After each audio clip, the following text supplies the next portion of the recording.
Welcome back. You're watching News X. I'm Uday Pratap Singh. It has been 1 year since the devastating Air India crash in Ahmedabad that claimed the lives of more than 200 people, leaving behind shattered families and unanswered questions.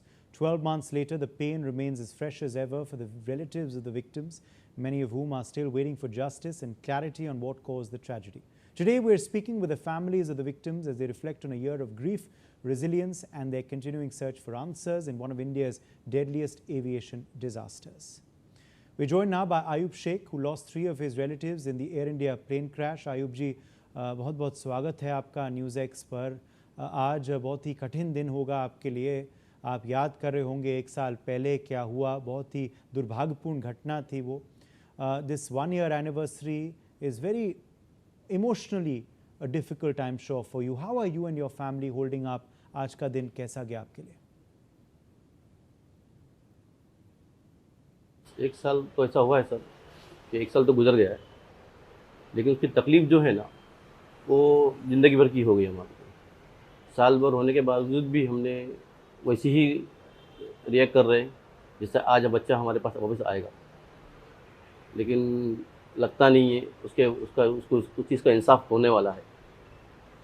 अब react करके उसके बारे में कोई मसला नहीं है कि अब रिएक्ट किसके पर करें, हम अपने आप पे करें, गवर्नमेंट पे करें या उस प्लेन बोइंग वाले पे करें।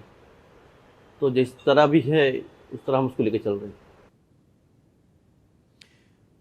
Also, if you can tell us about your family member, आपके जो परिजन गुजरे थे इस हादसे में, ज़रा बताइए कि उस दिन वो कहाँ जा रहे थे और आपके परिजन को आप कैसे याद करेंगे?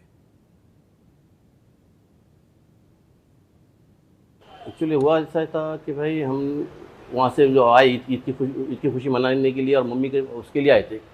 उस रीजन से तो मुंबई आए थे वो, और आने के बाद में जब उनकी टिकट मुंबई से नहीं हुई तो अहमदाबाद से करना पड़ा। उसकी वजह से वो हम लोग ने उस चीज़ को, अहमदाबाद से टिकट हुई तो अहमदाबाद बम्बई, रात में वो यहाँ से अहमदाबाद निकले, अहमदाबाद से बम्बई गए, बम्बई से अहमदाबाद गए, अहमदाबाद से वो फ्लाइट पकड़े और ये हादसा हुआ जी। हादसे के पश्चात बहुत से दावे हुए, बहुत आश्वासन दिए गए, मगर आयुब जी इस 1 साल में क्या आपको सहायता मिली? क्या आपको जेन्युइन सपोर्ट मिला एयरलाइन से, प्रशासन से? हाँ, उन्होंने काफ़ी सपोर्ट किया है और फाइनेंस भी थोड़ा उन लोगों ने सपोर्ट किया हमें, ऐसा नहीं कि नहीं किया। फैमिली को उन्होंने किया है और एयर इंडिया ने भी काफ़ी सपोर्ट किया था उस टाइम पे हम लोगों को। बम्बई, अहमदाबाद से बम्बई आने में जो भी ट्रैवलिंग वगैरह था, बॉडी लाना था, ये करना था, तो एयर इंडिया ने उस टाइम जो मदद कर सकते हो उन्होंने हमसे करके दिया था हम लोगों को। लेकिन हमको जो गवर्नमेंट से चाहिए था वो नहीं मिल रहा था हम लोगों को वहाँ से, ऐसा हुआ था। बिल्कुल। अब जो है वो रिपोर्ट, फाइनल रिपोर्ट अब तक आई नहीं है। अभी जो जांच है वो अभी भी जारी है। ये जो प्रोग्रेस हुआ है जांच में, इन्वेस्टिगेशन में, अब तक आप इससे संतुष्ट हैं? नहीं, मुझे लगता नहीं कोई इन्वेस्टिगेशन बराबर हुआ है, क्योंकि हमको जो सोचे थे हमने कि भाई वो उसके अंदर ब्रिटिश भी काफ़ी लोग मरे थे, डेथ हुई थी उनकी, तो उस वजह से हमको लगा कि इससे अच्छी इसकी रिजल्ट आएगा। लेकिन रिजल्ट मैंने एक इंटरव्यू में बताया था कि भाई ये रिजल्ट जाके सीधा ये लोग पायलट के ऊपर डाल देंगे और उसका रिएक्शन यही होगा कि भाई पायलट ने किया, पायलट की गलती की वजह से हुई थी, और वही हुआ लास्ट में। आज भी हम ब्लैक बॉक्स का नतीजा वही निकला है कि भाई पायलट ने मिड किया और वो क्रैश हो गया, जिसमें गलती पायलट की थी, यही सब चीज़ चला।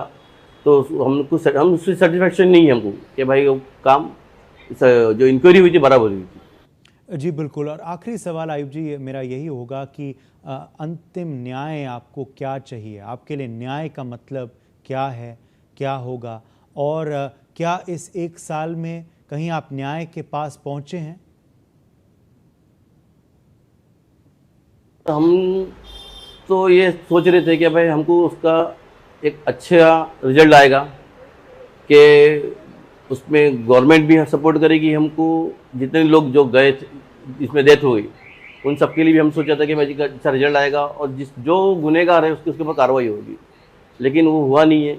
आज भी हम उसी इंतजार में बैठे हुए कि आज नहीं कल, आज नहीं कल, हमको इंसाफ मिलेगा। बिल्कुल, बिल्कुल। शुक्रिया हमारे संग जुड़ने के लिए। मैं जानता हूँ बहुत ही कठिन वक्त है आपके लिए, मगर हौसला रखिए और उम्मीद करता हूँ कि न्याय ज़रूर आपको